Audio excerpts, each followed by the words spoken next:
As far as I'm concerned, as long as that same respect and recognition is not shown toward every one of our people in this country, it doesn't exist for me. And during the few moments that we have left, we want to have just an off-the-cuff chat between you and me. Us. We want to talk right down to earth in a language that everybody here can easily understand. And I'm not exaggerating when I say today is one of those days where it's an honor and privilege to be speaking with my guest today. And I could go on, and it's not, it is honor. It really is a privilege to be able to be in contact with people who you attribute so much of your own intellectual journey to. And today I'm joined by Professor Kelley. Welcome to the Malcolm Effect. Out of fear of this becoming the ramblings of a sycophant, I'm going to go straight into it.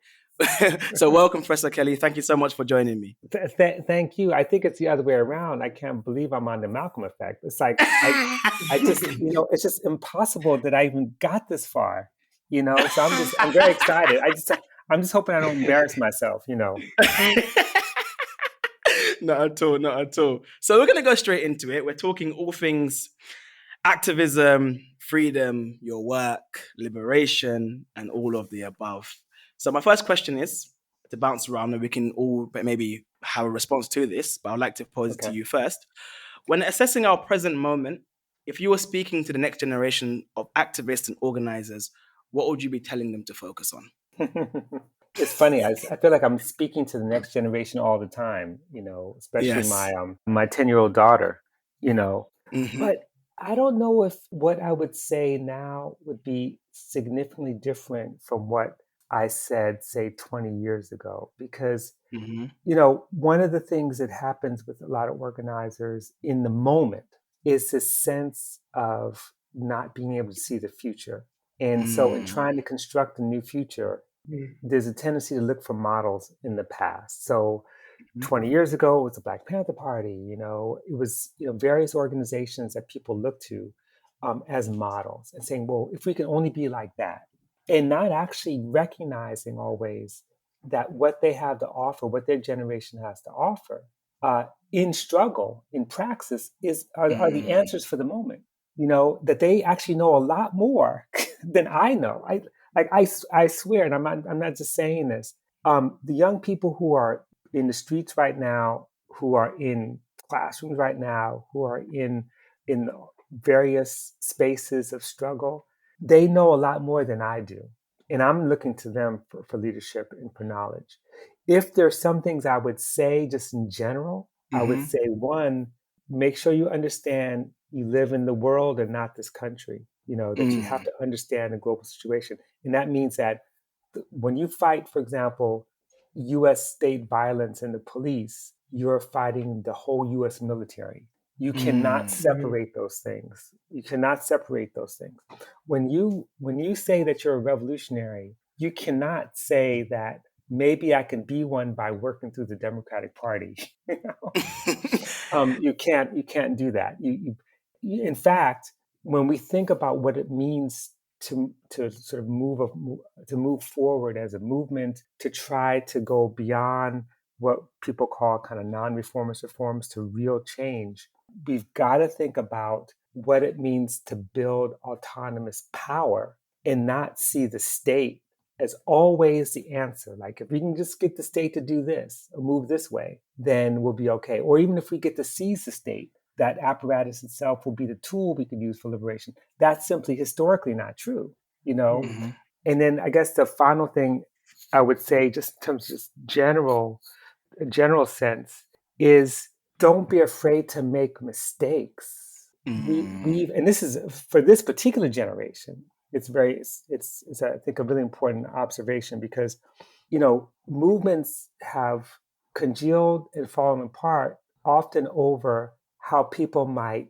react to one another, how they might speak to someone else, how they might make errors. And so a lot of personal recriminations and attacks, they become ad hominem, and especially in this age of social media, where I don't want to go into a whole thing about cancel culture, but there's a way in which we destroy each other by Yep. then taking these internal struggles that are really, meant to be productive, these internal debates, and then putting Yes. them out there. And then pretty soon it Mm. becomes egos after egos. And then we lose focus of what we're trying to do in the first place. Because we know we're not fighting for ourselves. We're not fighting for likes. We're not fighting for, fame. We're fighting for each Mhm. other, And So I take it we won't be getting a Robin Kelley Twitter page anytime soon then. oh no, I was on Twitter once. I was on Twitter once, and for the purposes of trying to get up to date information, but Yes. I was driven off. That's another Oh story. no. Well, I'm not. I don't cry about it.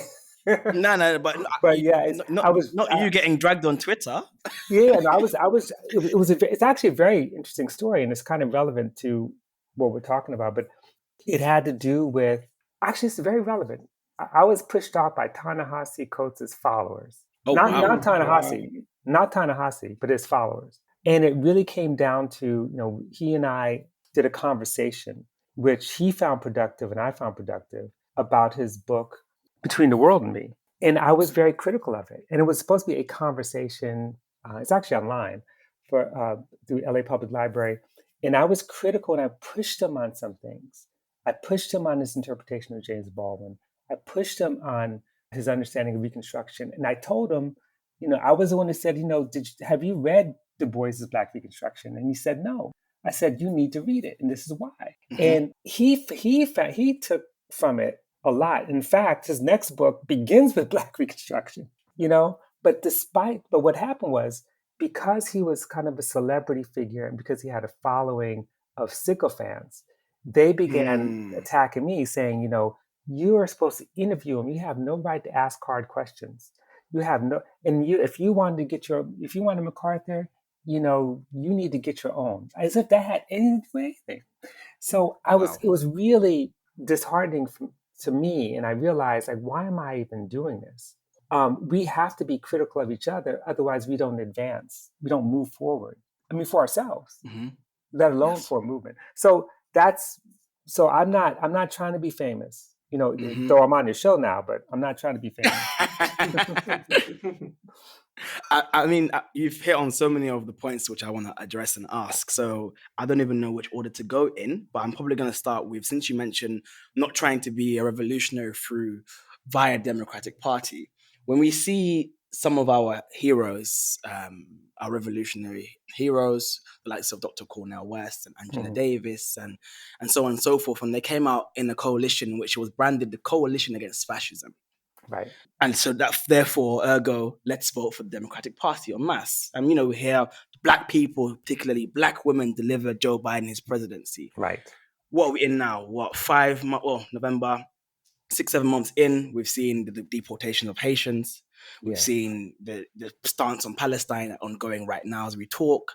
America's not a racist country with Kamala Harris following suit, and naturally there's like a lot of in organizing circles. See, we told you, oh, you lot have blood on your hands, and then all the other camp is, no, they're our elders. They've been in the struggle longer than us. They know better than us. If you're talking to young people, what would you say to kind of quell or kind of marry these two positions? right. That's an excellent question. I love how you framed it in terms of how to marry these two positions, because there's a way that they connect. So, Mm-hmm. for example, one of the things I would always tell people, especially when I'm dealing with like ultra revolutionaries who don't see any space for any kind of reform, they Yes. just want to tear it down. Well, Yes.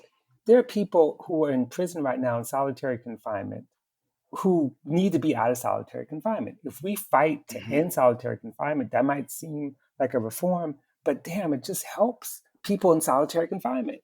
And so there's Mm-hmm. ways in which, especially in a fascist or neo-fascist situation, where you have to make strategic decisions that are always short Mm-hmm. term. I wouldn't call them alliances. I would call them holding your nose and supporting a kind of momentary popular front for the sake of being able to have space to fight back. So in the case of the Mm. election for Biden, I can't stand Biden. I couldn't stand him for the last 40 Way years. before. Yeah, Exactly. and it was like a terrible choice. But the issue really was the consensus among those on the left, of a particular left, was that we need to basically defeat Trump, and we have a better foe in Biden Harris, a better foe. Now, I think that's still a dangerous position for reasons I'm gonna talk about in 1 second. But that's a strategic choice. But it's not the same as saying, okay, now that we have succeeded in campaigning for the Biden Harris ticket and they're offering us a slot in the party, I'll take it. And Mm. because I think that we can actually get more leverage by doing this. See, the issue wasn't leverage. The issue was how to push back a catastrophe in that moment, to Mm. create the space to make revolutionary change. Now, everyone, and there's a group called the Dissenters, based Yes. here in the US, but I think they have connections elsewhere, of brilliant, young, anti war activists, mostly, Hmm.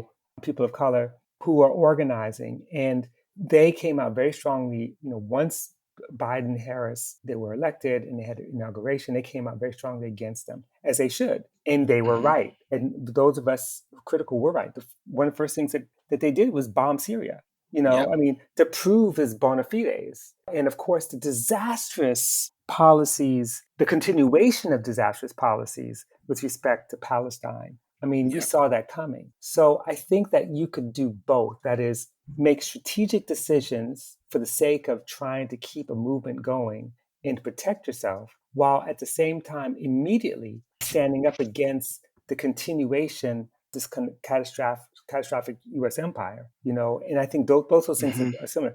And I also think that we, even though it's true that a lot of Black people mobilizing and organizing did, I mean, for me, it's not about Biden Harris, but they were able to get rarely, sort of relatively progressive senators from Georgia elected. That was historic. And it Yes. wasn't Stacey Abrams, by the way. No, it was I was just basically, about to mention her. I mean, I think the comparisons of Stacey Abrams to Ida B. Wells were a bit were a bit off. a bit off.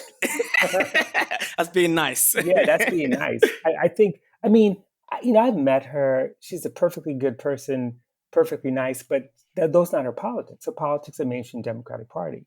Hmm. And I do think that there are other formations on the ground in Georgia that certainly made a difference. But there's also, and no one ever talks about this, there's a whole bunch, not a huge number, but a bunch of anti-racist white folks in Surge, standing up for racial justice, who went down to Georgia. Some of them were already there, and they were knocking on the doors of some of the white Republicans, persuading them to support Democrats. Now, they didn't Wow. have to do that, but for them, it wasn't simply in their racial interest, it was in an anti-racist interest.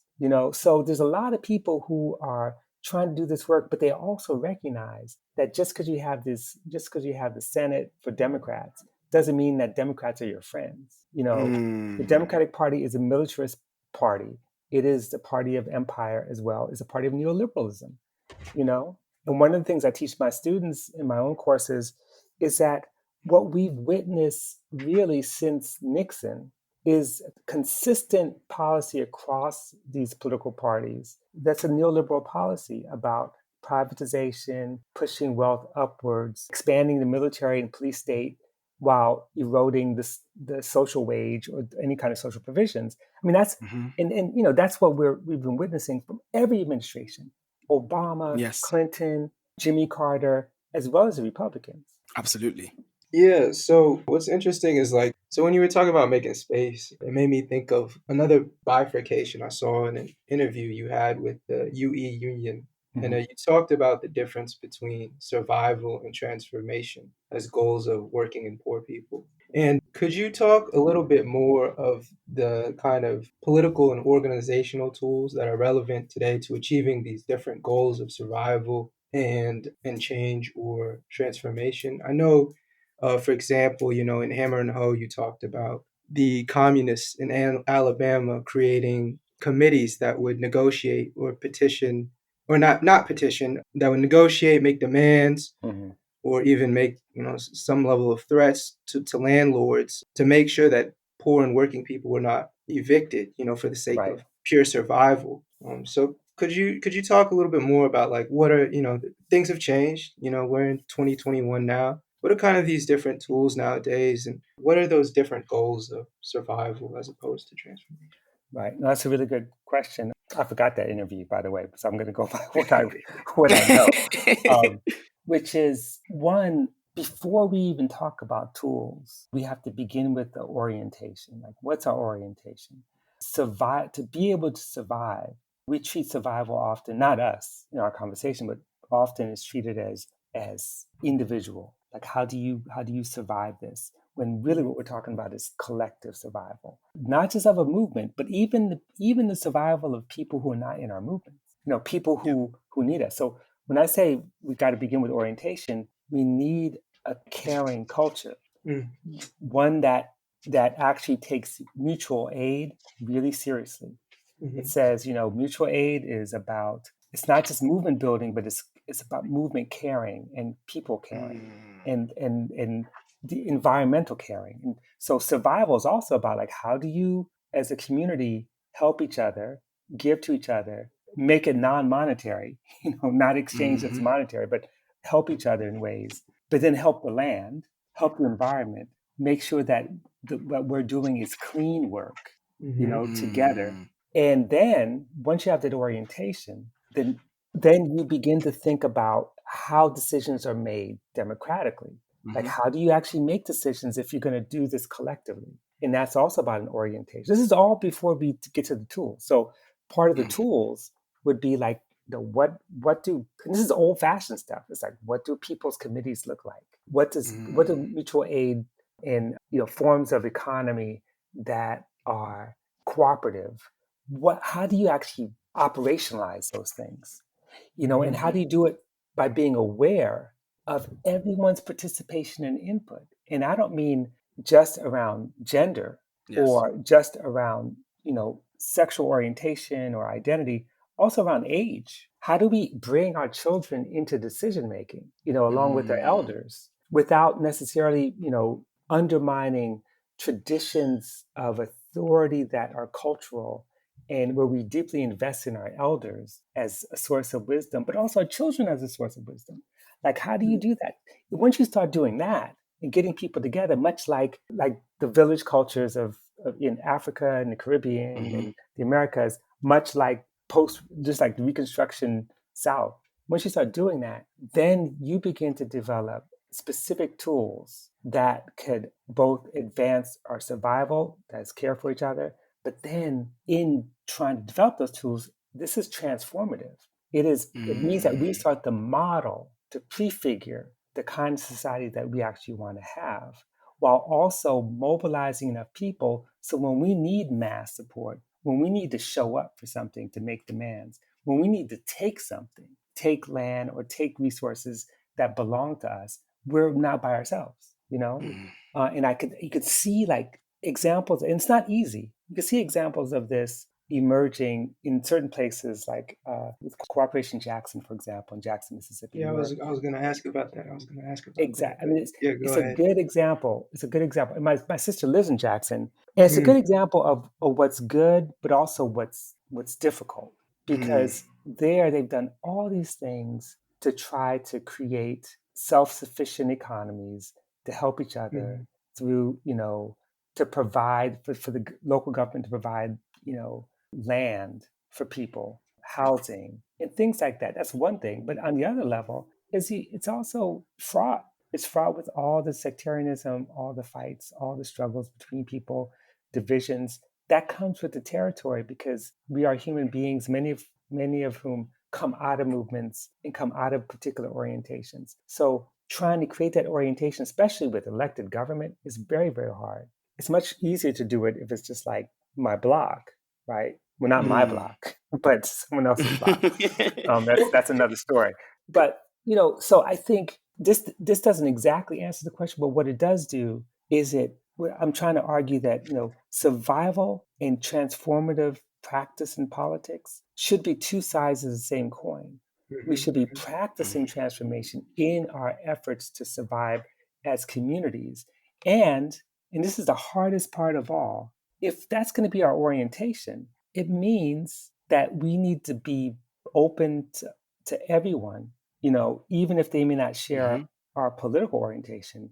We just simply need to be, aware of cops, agent provocateurs, and spies, Yes. But then that also, but we do have to be open to everyone and to people who may not know as much or may not agree with us. We've got to care for each other and care for the planet. Otherwise, we're going to create the same exclusionary systems if we actually exercise some kind of state power.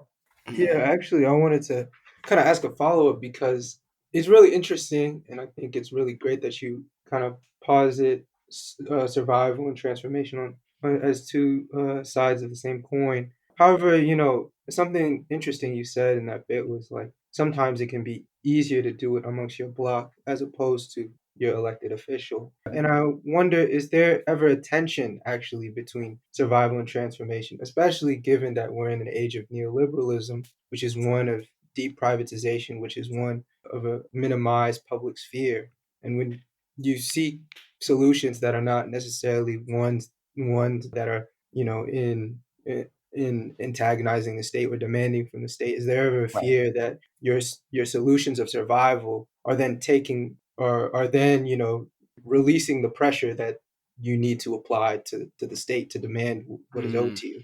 Absolutely. That's absolutely. In fact, that was part of the premise of In Your Mama's Dysfunctional, talking about what it means to abandon the state as terrain of contestation. And it's true because, imagine, okay, let's take Flint. I'm going to give a concrete example. Flint, Michigan. Now, on the one hand, one could say, well, the survival of people in Flint in the midst of the water crisis meant that, we got all these people raising money and sending bottles of water, right? And, providing people what they need and, it's charity and all this stuff. And yet that does not solve the problem, the harm. It doesn't fix the water, the rusted, the sort of lead-laden water pipes or the polluted Flint River. The state was complicit in the poisoning of people. And and so what happened in Flint was you had a combination of people helping each other while groups like the Michigan Welfare Rights Organization, others pushing back, even going beyond the state to say, we're going to go to the United Nations and talk about this as a violation of our human rights. So it is true. There's a tension between the two. If we think of survival in terms of withdrawing, as opposed to preparing us, steeling us to fight the state. But even that, there's another tension, I think, which is also implied in your question. Like, what do you take? What do you accept as a solution? And, and here I'm going to get myself in trouble, but this whole issue around reparations and, like I have colleagues who wrote a book that sees reparations as a way to equality. Of course, I'm not interested in equality. I'm interested in liberation, by the way. So equality, I don't want equality under the system.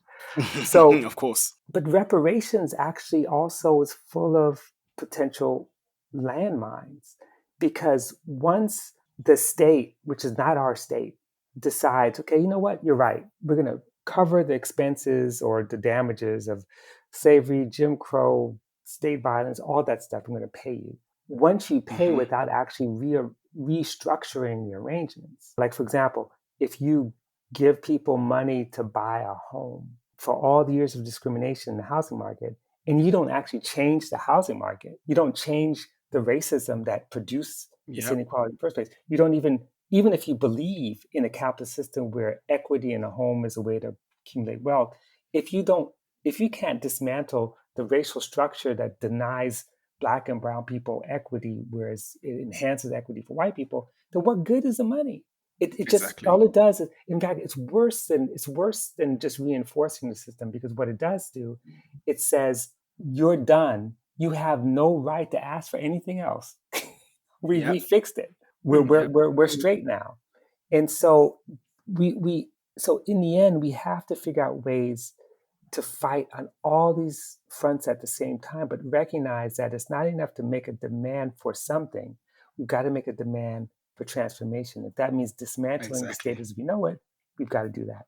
No, absolutely. And I think it's, to paraphrase what Robin Allen says in Black Awakening, Capitalist America, he says that it's not revolutionary politics if all you're offering Black people is a route to middle class status. Right. And I think it's very important. I keep trying to bang on a lot about, the UK context as well is, I mean, it's probably, I'm sure it's very similar to the American context, but people have on the large bought into the ideas that a way to achieving liberation or a way to achieving success or freedom is via capitalist system of just being able to be equal and treat equally under it. So I kind of feel like that's what I'm kind of being involved right now, trying to get people to. That's why I regularly post, and people get a bit. I had Vijay Prashad on about a couple of weeks ago, and we spoke about this as well. We spoke about tying your ambition to reality. I mean, if I put up the stats, if I put your stats up in the UK, for example, we find that the average Black graduate after 10 years of graduating will be on £30,000 a year. And people feel like, what? People can't believe that. If I youth unemployment amongst Black and Pakistanis and Bengalis is 9% right now in the UK. 48% of Black people do not get a pay rise. I mean, the stats are all there. So I keep telling people, yeah, okay, I know you might become a footballer or a rapper, or you might make it, or you might, your crypto, your Dogecoin might go off one day. But, those are the absolute minority, and the stats don't add up. So Right. They sure don't add up. That's just on a basic material level, they don't add up at all. And then people believe it. Right. And what's worse, is that there is a culture in which the neoliberal thinking has, I wouldn't say infected, but it's so much a part of our common sense. So I get, you think about all the folks who celebrate Black wealth, like they celebrate wealthy Black people, like, like as if somehow it's going to rub off on them. I mean, exactly. And it's so disappointing when I used to make this joke in class about, like I would always give people like free PDFs of my book. Yes. Like I would never, or any PDF of any book. I would try to make sure people. Now I don't feel bad downloading your books for free now. Oh no, not at all. In fact, I'm very happy at the fact that I've not gotten a dime for Freedom Dreams in 10 years. Oh wow! Because it's a free PDF. It's like you could find it anywhere, which is okay. Yeah. See, I'm not. So I would joke to my students and say, I don't have to worry about it, because I'm getting paid. And instead of sort of thinking about what it means to share, their first reaction is, "Yeah, Professor Kelley's getting paid." Like, no, that's not the point. I'm not. That's not the point. So I stopped doing that. I stopped saying that because it's like there is a fascination with the celebrity culture, and the celebrity culture is associated with wealth. And I don't even know what to say sometimes when, having grown up in a hip hop world, for example, as a young person, where you had all these alternative rappers who were talking about not wealth but liberation, and then it. And that's not to say there wasn't a parallel to that, but now it's really like everything's about getting paid, and I just wish it was about getting free. Could you talk about culture a little bit more? Because it seems like throughout your work, you always make an effort to tie in the importance of culture and music. I mean, you have a whole book on like Thelonious Monk, right? Thelonious Monk, my bad. And even Race Rebels, talks a lot about culture as well. So could you talk a little bit more of culture and the role that it plays in resistance for poor and working people, poor and working Black people? Well, see, I was afraid you'd ask that question. I will try to answer the question. I will try to talk about it. Let me say why I'm always hesitant, because I used to write a lot about culture. I still do. There was a time when I had a lot of optimism about the role culture plays in transformative politics. And I think that's still true. I think it's still true. But one of the things about the domain of culture is how easily it can be co-opted, commoditized, and then sold back to us. And so let me talk about culture in a way that's not so celebratory. I think about the celebrity culture that we're facing in the kind of the new Black movement, and how so many really, I think, for the most part, principled activists have bought into the celebrity culture. And I keep seeing people doing commercials. Like, why would you even do a commercial?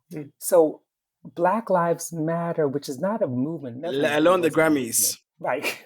And I have to say, some of the people I mean, in the case of the Grammys, the one person I would defend to the end is Rosa Clemente, only because she was actually one of the people who helped write or do research for the film on Fred Hampton. Oh, okay. And so she was there. She was there. Now I can't speak to all the other people, Please and do comment on the film as well, actually. oh yeah, we could talk about the film. I mean, so in terms of the celebrity culture, yes, there's a way in which I think it's easy to get to be slipped into it. And again, part of the problem, and again, this is not something I think that's deliberate. It's about orientation. Sometimes we believe that the best way to build a counterculture, counter hegemonic politics, is by reaching the masses. So there's a way that we talk about, okay, how can we kind of level up? How can we take this idea and make it accessible? Accessible is like the code word. Like, how do you make it accessible? Well, let's make a film. No, let's, music. Let's do something as if somehow once it's in circulation as a commodity, that people are going to listen and say, oh, yeah, freedom, yes, liberation, yes, I dig that. And I remember I was having a conversation with Kamasi Washington, who is a great artist. And I was trying to convince Kamasi not to play in Israel, as part of the boycott. Like, don't go to Tel Aviv, just don't go. And he was kind of him and Han about it. He was kind of hesitant, but he said, I just have to go. And his manager, who happened to be of Ethiopian descent, which I thought was ironic, was actually saying, no, he has to go. He has to go. Like, really? Like, you're Ethiopian, but still, the point is that he, like so many others, like Alicia Keys, she said the same thing. They believe that their music is powerful, that their music changes people, that it could, so he and Alicia Keys had a kind of narrative, like, I'm going there to spread love, and then when we spread love, it opens up the doors for a real conversation between Palestinians and Israelis, blah, blah, blah, blah. And I said, do you know how many IDF members, Israeli soldiers, shooting Palestinians during Land Day, during the Great March Return, shooting them in the knee, shooting them in the head, listening to your music as they do so, right? Yeah, listening to your music. So I don't believe that it's simply a matter of like finding the revolutionary culture, because it's not the thing that transforms. What it does do is it's more of a diagnostic for where we are. If you have more and more sort of revolutionary culture emerging, then you have more and more people at least thinking about these things. But it requires organizing work. It requires pedagogy. It requires agitation propaganda. It requires getting people in a room and actually talking to them and talking to each other and listening and doing the work of organizing. That's the only way you make change. So I'm always a little bit skeptical about it. Nevertheless, thanks to the tragic murder of George Floyd, the culture machine has been bending over backwards to kind of produce everything they can about Black life and Black people, Yeah. And some of it's been great. I have to say, before we talk about, Judas and the Messiah, which is about Fred Hampton, the series of films, Small Acts, about Black Britain, I think some of them are extraordinary, and it reminds us of the struggles of Black people in England in the moment of Thatcherism, liberal transformation, and how fundamental they were. I think like some of those films are some of the best films I've seen. I agree. And it really kind of shifts the discourse and gets people to get out of the United States. So and that's what's that? That's Amazon, right? Yes. Yeah. Right. So, I mean, here we got the contradiction. Amazon, the same company that won't pay its workers. Amazon, the same company that gave $10 million to various Black organizations, including Black Lives Matter. They took the money, and then it made them shut up for the most part, about the treatment of workers in Amazon. Yeah. So it's just chock full of contradictions. And the same thing with Judas and the Black Messiah, which I know some people have mixed feelings about. I think it was an extremely important film for different reasons. One, it depicted what a radical Black-led multiracial movement actually looks like, multiracial class movement look like.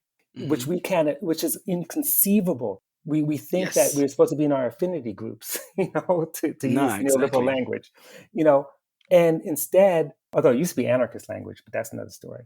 But instead, what the film shows is what it means to lead a movement, what it means to build a movement from the from the grassroots, and more importantly, that our movements have the capacity to draw people in, including poor white people, if you do the work, Mm-hmm. and to draw people into a movement that's not simply race neutral, class first, economic justice, but one that's deeply anti-racist. Mm.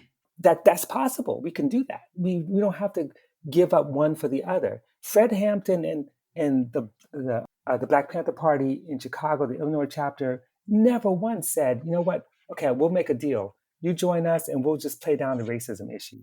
No, it said you join us under our terms. And Right. they Yes. and they did it. So, and then the second part, the second reason why it's so important is because the film deals with the state and the Mm. power of the state to move us to do the work of the state.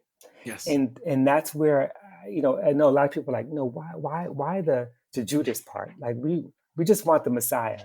But but what you learn from the film is that it's not just Lakeith Stanfield's role as the Judas. There's all kinds of Judases everywhere. All these Negroes who Yes. are willing to take a buck to sell out a movement. And that's why, even in the history of slave revolts in North America, almost every single one was betrayed by some enslaved person, who was Mm. either afraid or easily distracted or easily bought and sold, And Mm. that's so when we build movements, we have to be really careful. We have to we have to take these lessons really seriously. It's very interesting. That's a beautiful segue into my next kind of point, point of discussion. We often say that when America sneezes, Britain catches the cold. Hmm.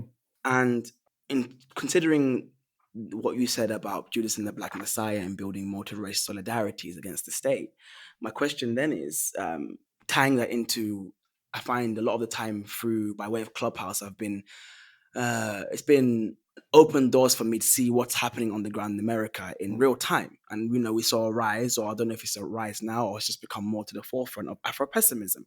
Right. And I saw it being so codified. There's a whole grammar, there's a whole language, the social death and libidinal economy and junior partners and I found that when I looked into the British context, we have almost exactly the same sentiment amongst Black people, but we just don't have the language for it yet. So my question then is multiracial solidarity, is it still admirable, still possible? Stop. I hope that's not a curveball. No. This is the fundamental question, I think. Okay, let me answer the question and then try to explain why I think it's definitely possible, Mm-hmm. and not only possible but necessary. Mm-hmm. It's hard. It's always been hard, but it's necessary not simply because of we need more bodies, but because Mm-hmm. it's not as if Black people, although we suffer a lot, it's not like we're the only ones suffering under the system of racial capitalism and neoliberal oppression, settler colonialism. There's many of us. Yes. You got, just talking about indigenous people and how Yep. indigenous peoples in North America and throughout, who have been waging the sharpest, most trenchant anti-colonial war in America forever, end up being marginalized around this. Mm. I mean, Afro-pessimists do this, and not just Afro-pessimists. I mean, a lot of us do it. And so there's a Yep. lot to learn from indigenous struggles for sovereignty, saying, look, give the land back, which may seem like ridiculous, especially when we talk about our land loss as Black people who were victims of settler colonialism, taken as captives, as prisoners, and forced to work. And then we become part of the settler regime, Mm-hmm. And so when we talk about our land loss, we ignore indigenous land loss. So I just don't think we can afford not to build robust multiracial organizations as long as it goes back to what we talked about earlier, as long as we're not compromising on principles. And what that Mm-hmm. means, and this is the hardest part, is that we can't build a radical Black movement with the majority. Yep. Never. Yep. We just can't. Yeah.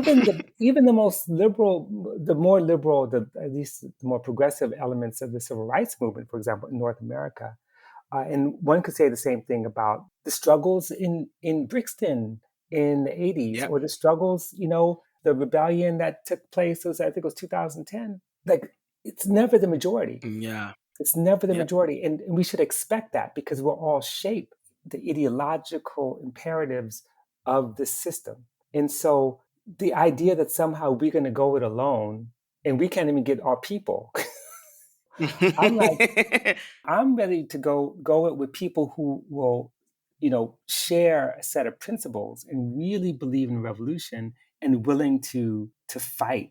And a lot of people who are willing to do that Mm, don't look like us. Some people do look like us. facts. Now, does that Facts. mean that there's not anti-blackness among some of the people who are comrades? Of course there is. But even that, to me, is not a permanent situation. Mm, Anti-blackness is not the structure of modern civilization, not the thing that structures everything. It's not a permanent structure. It is a product of history and can be undone. And there are people who are allies and comrades who are fighting to undo it. And it's up to us to fight too, to help us even undo our own anti-blackness. I know for real. more black anti-black people than I know indigenous anti-black people. I mean, Facts. so Facts. we've got a lot of work to do, and I understand. Like, I'm sympathetic to the move toward the attraction toward Afro-pessimism. I understand it, but I've been trying to put forward an alternative kind of pessimism, Mm, and that Mm, is building on the ideas of the surrealist Pierre Naville, who talks about revolutionary pessimism. By revolutionary pessimism, in fact, it's much closer to like Toni Morrison or Amiri Baraka's kind of mhm, pessimism. Pessimism is not the belief that you're going to fail or there's nothing you could do. In fact, it's not even Gramsci's pessimism. yep. But revolutionary mhm, pessimism basically says we recognize the catastrophe in front of us, and we can't pretend it's not there. And so we need to prepare to fight it at all costs. In other words, we can't be optimistic in the way that we believe that, we're going to win just because the moral arc of the universe bends toward justice. Mm, Like, we mm, can't believe that. We can't believe that, spontaneous workers' rebellions or whatever will inevitably usher in a new society. Because what we see is the power of the state, the power of capital to push back, to buy off certain people. So it yep. means that we can't stop fighting, that we need to prefigure a different future while fighting against the catastrophes of the present. And that's what Mm, Pierre Naville said that. He made that point in 1925. And so I think, and Walter Benjamin also, said much the mhm, same thing.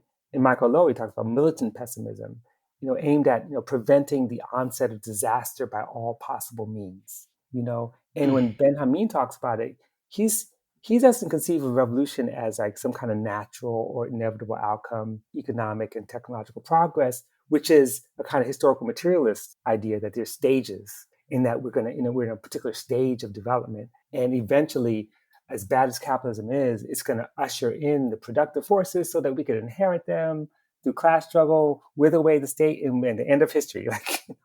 But mhm, what he's saying, what I believe, and I think what our movements even knew before there was any Pierre Naville or Ben Amin or Toni Morrison, our movements knew that our presence, our resistance is an interruption in the process of this kind of historical evolution, this catastrophe, that we interrupt it. We don't go with the flow and wait for the time that's ripe. We don't wait for the time that's right. We interrupt it. We interrupt its mm, mm, operations. And every mm. time we do that, we create chaos, which then forces the state and capital to kind of regroup and get bigger weapons, and then yes. we interrupt again. That's our history, and Yes. that leads to what we can think of as a kind of anticipatory optimism. I mean, Mm, and who Mm, knows this better than mm, Amilcar Cabral? I exactly. mean, he was like, that colonialism has to be interrupted in order for us to return back to history. And that to me is the best way to understand that. And that's what indigenous people are saying. They're saying we're going to interrupt this catastrophe in order for us to return to the future. And the future is the people, all life will be part of us again. We're going to create treaties with the land and create treaties with animals and create treaties with all the people who we don't know. And those treaties are about maintaining a peace with one another and building a kind of sovereignty that's based on restorative justice, that's based on transformative justice, that's based on no war state, no capitalist state, but it's a state of being that's natural and connects us all in a way. That's not the end of history. That in some ways is the beginning of a new stage of interruption. That was beautiful. Okay. Thank you. Christian, do you want to go ahead? Yeah, so this question has been burning in my head since I heard you say this. And I'm gonna get it out. All right, so I watched this panel you gave. It was along with Vijay Prashad. It was on Walter Rodney's book about the Russian Revolution. And somewhere near the end of this panel, you made a comment saying something along the lines, and correct me if I'm wrong, historical materialism has outlived its use, but dialectical materialism has not. Could you define these terms for us and why one may be more useful than the other? Yeah, after I said that, I was on a train on the subway with my friends Christina Heatherton and Jordan Camp arguing because they just couldn't believe we were arguing for like an hour. And I said, look, I got to go home. Because you do not go into a room, especially Verso Books, of course, as the left publisher, and say, historical materialism has outlived its usefulness. Well, and what we argued about, and this is the best way to answer the question, is, and I told him, I said, no, I learned this from Cedric Robinson. Cedric has been saying this from the gate. He's been saying this since the 1960s, when he was in grad school. And they said, no, he doesn't. I said, yes, he does. I said, you look at the 2000, did the preface to the 2000 edition of Black Marxism, which I wrote the first introduction for and got it reprinted. And Cedric writes, he says, now quote, actually, he says, Marxism's internationalism was not global. Its materialism was exposed as an insufficient explanator of cultural and social forces.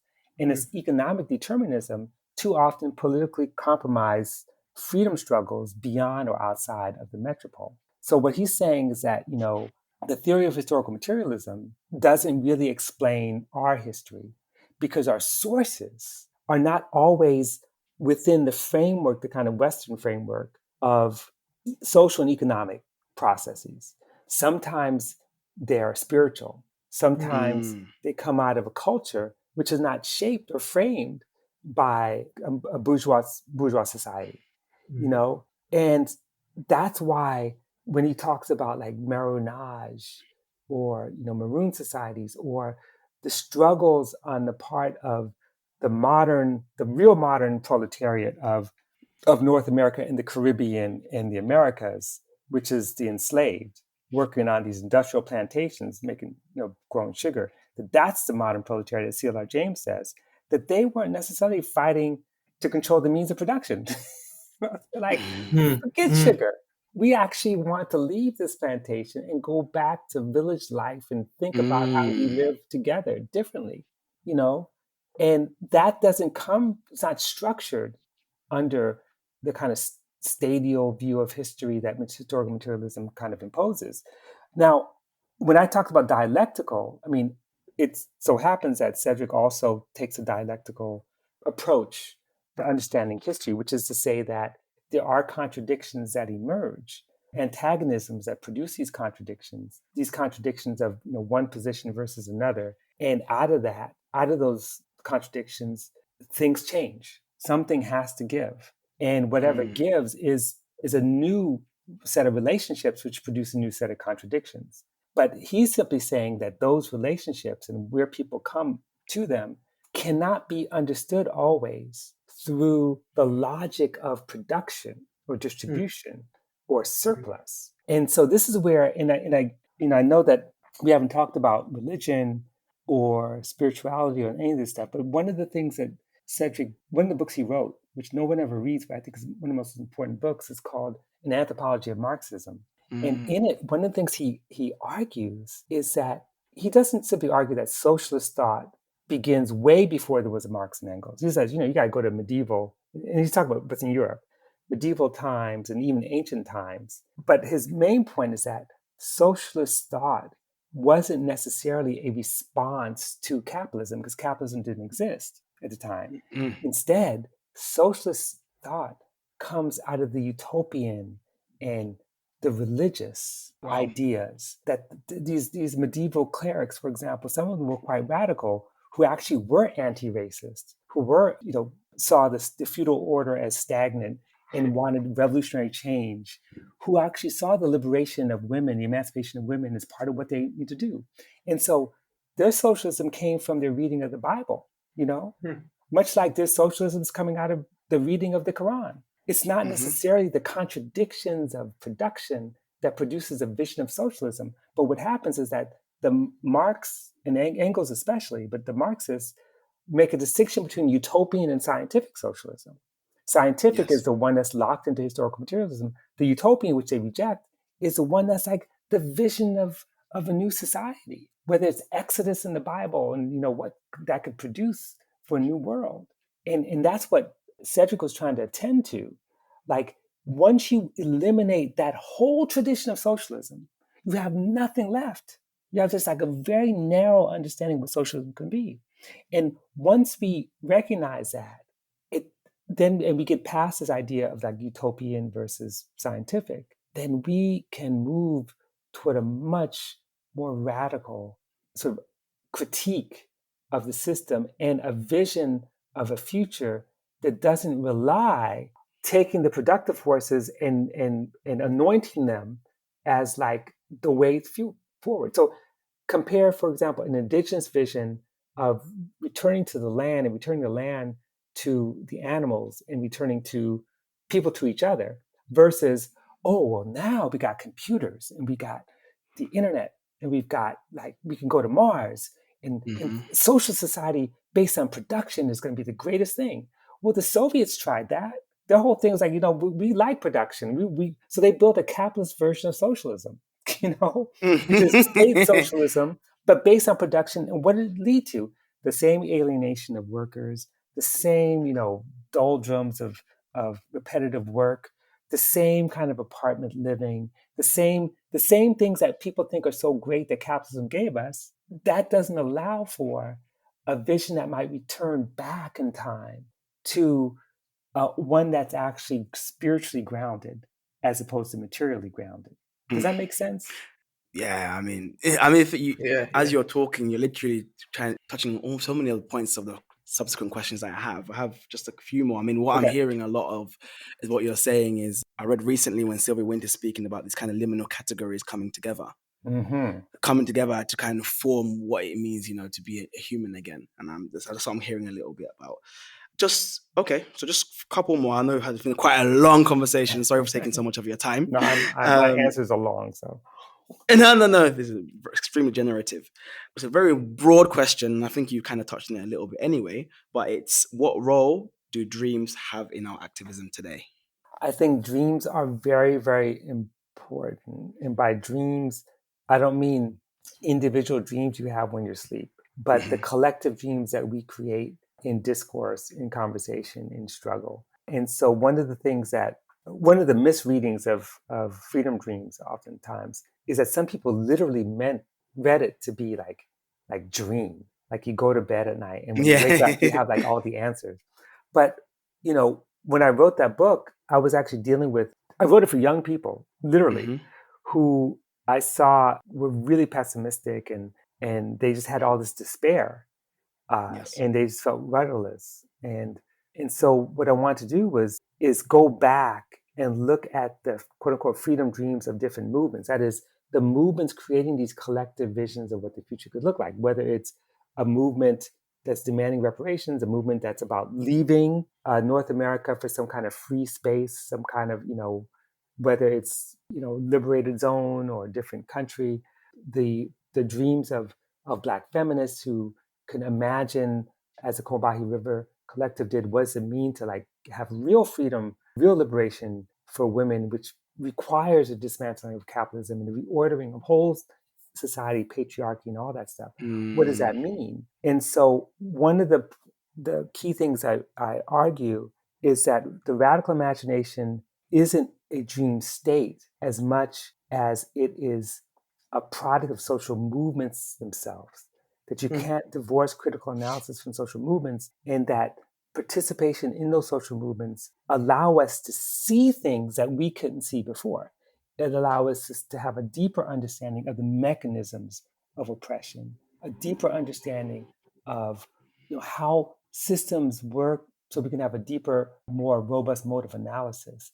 And out of that analysis, better understanding of structural inequality, what reproduces it, what we can't see, and render those visible. And once we do that, we could begin to navigate a world where those things that we take for granted as being neutral, we want to eliminate those things. We begin to see a much more robust understanding of freedom. And you can't do it outside of social movements because that's the historical lesson. The Combahee River Collective statement was a product of their struggles in the streets against, violence against women, but also against the patriarchy of male-led movements that also said we want freedom too, and they compelled those activists to see differently.